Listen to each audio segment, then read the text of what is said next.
আমাদেরকে ধরছেন কেন? আমরা কিছু করিনি। আপনাদের কথা ভুল হচ্ছে। চুপ, একটাও কথা বলবি না।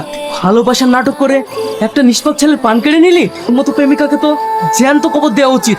নিয়ে চলো ওদের। অর্ডার অর্ডার অর্ডার, আপনারা সবাই শান্ত হয়ে বসুন। ইওর অনার, এবার আমি এখানে যে সাক্ষীকে উপস্থিত করতে চলেছি সে আর অন্য কেউ না, সে হচ্ছে মিতের মা। ইওর অনার, আমি তাকে হাজির করার পারমিশন চাইছি। Permission granted. আসুন শাবানা বিবি, আপনি আদালতের সামনে সত্যটা খুলে বলুন।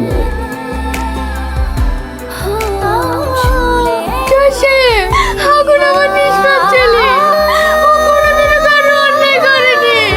ওর একটাই অন্যায়, ও এই মেয়েটাকে ভালোবেসেছিল। আমার ছেলেকে ওই মেরেছে। জজ সাহেব, আমি ওর শাস্তি চাই। আমি ওর শাস্তি চাই, জজ সাহেব। আপনি শান্ত হন, আপনি এখন আসতে পারেন।